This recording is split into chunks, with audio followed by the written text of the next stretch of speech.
Avis vascular centre మన దేశంలోనే the best varicose vein hospital.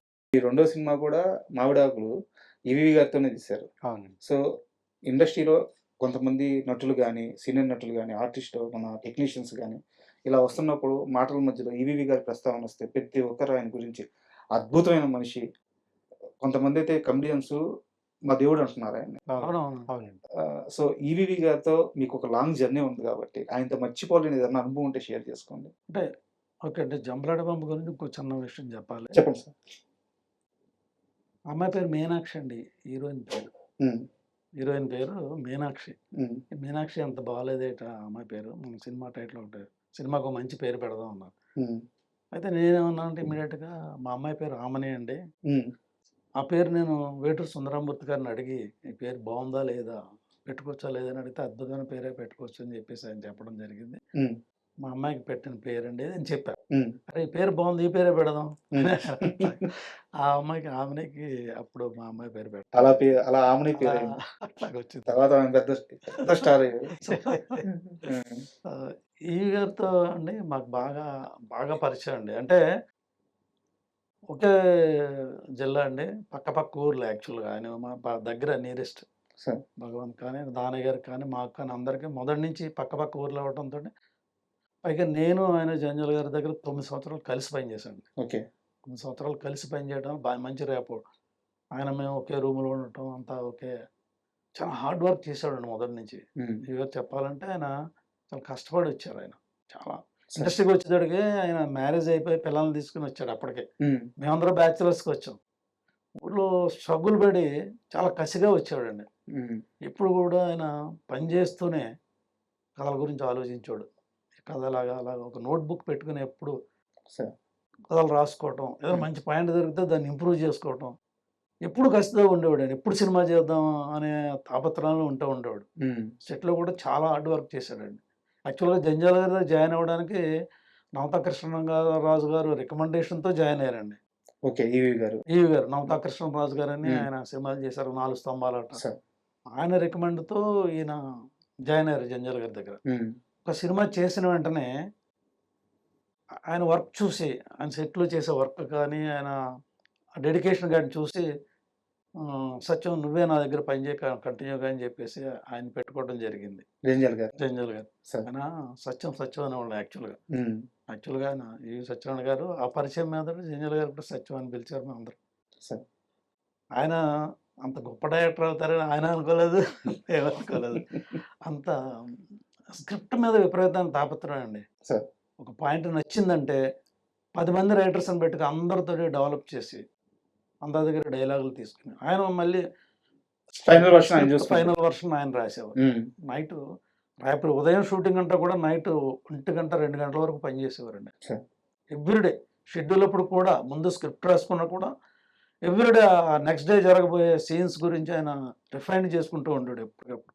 ఆ విధంగా నైట్ 2 గంటల వరకు కూడా చేసి నైట్ పడుకుని ఉదయం 9 గంటల కాల్ షీట్ అంటే 8:30 లేసి అక్కడ షూటింగ్ వచ్చేవారు. అంత చాలా హార్డ్ వర్క్ చేశారండి. ఈ స్థాయికి వచ్చారంటే అంత ఈజీగా ఆయన రాలా, ఎంతో హార్డ్ వర్క్ చేసి వచ్చారు. అండ్ మన బ్రహ్మానంద గారికి సంబంధించిన ఒక మనిషిని కలిసినప్పుడు ఆయన చెప్పారు సార్, తెలుగు సినిమా పరిశ్రమలో కమెడియన్స్ ఎక్కువ అంటారు. తెలుగు సినిమా పరిశ్రమలో కమెడియన్స్ ఎంతమంది ఉండడానికి కారణం ఈవీ లాంటి వాళ్ళే. ఆయన శ్రీకృష్ణదేవరాయ లాగా అష్టదిగ్గజాలని పోషించినట్టు మన కమెడియన్స్ అందరినీ కూడా ఆయన దగ్గర పెట్టుకుంటాడు. ఏ కమెడియన్ కష్టాల్లో ఉన్నాడో, ఏ కమెడియన్కి డబ్బులు అవసరమో తెలుసుకొని వాళ్ళకి రోల్ రాసేవాళ్ళు అంట ఆయన. అవునండి. ఇప్పుడు మా జంబలగడ పంబలో కూడా 20 మంది కమెడియన్స్ అండి. 20 మంది కమెడియన్స్ నటించారు. తర్వాత ఏంటంటే ఈవీవి గారి గురించి చూసి ఈవీవి గారి టాలెంట్ అంతా కూడా మేము గుర్తించి ఫస్ట్ నుంచి కూడా మనం ప్రొడ్యూసర్స్గా ఫస్ట్ సినిమా చేసామంటే మన ఈవీవి గారితోనే చెయ్యాలి అనేది గట్టిగా నిర్ణయించుకుని మా ఫస్ట్ సినిమా జంబలగడ పంబ ఆయనతో 2వ సినిమాగా చేద్దామని అనుకున్నామండి. అది 6వ సినిమాగా జరిగిందండి. ఆయన 6వ సినిమా డైరెక్టర్గా బిజీగా ఉండేవారండి ఆయన. అయినా సరే మమ్మల్ని గుర్తించుకుని మా ఇంట్రెస్ట్ అంతా గుర్తించి ఆయన ఏమైనా సరే ఇక్కడ సినిమా చెయ్యాలని ఆ బిజీలోనే మాకు జంబలకడి పంబ లాంటి సూపర్ హిట్ సినిమా చేసి పెట్టారండి మాకు. సూపర్. అండ్ యాక్చువల్‌గా ఈ ఇంటర్వ్యూ కోసం ప్రిపేర్ అయ్యేటప్పుడు సార్ మీ గురించి పర్సనల్‌గా మీ బ్యాక్‌గ్రౌండ్ గురించి తెలుసుకునేటప్పుడు నాకు అసల ఫ్యూజులు ఎగిరిపోయినాయి. హ్మ్. ఎక్కడో చెన్నైకెళ్ళి అవునండి. అక్కడ ఒక చిన్న స్కూటర్ హ్మ్. మీదో హ్మ్. చిన్న చిన్న డీవీడీలు కలెక్షన్ చేసుకొని హ్మ్. వాటిని సేల్ చేసుకుంటా హ్మ్. అంటే ఒక రకంగా ఒక సేల్స్ బాయ్ లాగే హ్మ్. అంతే కదా! హ్మ్. మరీ స్క్రాచ్ నుంచి మొదలైన జీవితం హ్మ్. మీది. హ్మ్.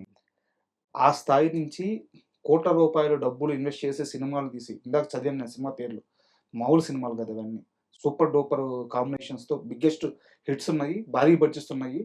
సో, ఒక మనిషి విల్ పవర్ ఇంత స్ట్రాంగ్‌గా ఉంటదా? ఇంత ప్రయాణం సాధ్యమా? ఒక్కసారి భగవాన్ గారు మీ ప్రయాణం గురించి చెప్పండి. నేను 85లో చెన్నైకొచ్చానండి. నేనొచ్చిన తర్వాత ఒక 1 ఇయర్‌కి దానయ్య గారొచ్చారండి. హ్మ్. దానయ్య గారిది మాది ఒకే ఊరు. ఇద్దరం చిన్నప్పటి నుంచి క్లాస్‌మేట్స్. ఓకే. మంచి ఫ్రెండ్స్. ఇద్దరం కలిసి ఆ బిజినెస్ స్టార్ట్ చేసామండి. హ్మ్. ఏది వీడియో బిజినెస్. హ్మ్. వీడియో బిజినెస్ స్టార్ట్ చేసి అట్లాగే చిన్నగా స్టార్ట్ అయింది. ఆ రోజుల్లో ఉండే నంబర్ 1 ప్రొడ్యూసర్స్ అందరి దగ్గర సినిమాలు రైట్స్. హ్మ్. టోటల్‌గా రైట్స్ కొనుక్కునే స్థాయికి ఎదిగామండి. హ్మ్. ఎదిగి అట్లా అట్లా బిజినెస్ చేస్తూ డెవలప్ చేస్తూ మాకు ఈవీవి గారు మంచి పరిచయం అండి. ఈవీవి గారితోనే మనం ప్రొడ్యూసర్స్‌గా మారి సినిమా చేద్దాము హ్మ్. సరదాగా. సో, ఈ ప్రయాణంలో దానయ్య గారు గూడా ఉన్నారు. ఉన్నారు. హ్మ్. ఉన్నారండి. హ్మ్. ఉన్నారు. అట్లాగా డెవలప్ అయ్యి ఈవీవి గారితో ఫస్ట్ సినిమా అనుకున్నామండి. అండ్ ఇంకో విషయం తెలిసింది. ఇప్పుడు శాటిలైట్‌లో వస్తున్న చాలా సినిమాలు, పాత సినిమాలు, హ్మ్. ఈ శాటిలైట్ బిజినెస్ మొత్తం హ్మ్. భగవాన్ గారి చేతుల మీదుగా జరిగినవే. ఇప్పుడు మనం చూస్తున్న సినిమాలన్నిటి వెనక ఆయనే ఉన్నారని చెప్పారు. అవునండి. ఆ! అవును. అవును. ఎన్ని వందల సినిమాలు అమ్మించారు సార్ శాటిలైట్‌కి మీరు? ఒక 200 సినిమాలుంటాయండి. అబ్బా! ఆ! 200 సినిమాలు మేమే కొనుక్కొని హ్మ్. జెమినీ ఛానెల్‌కి ఇచ్చేవాళ్ళమండి. సార్.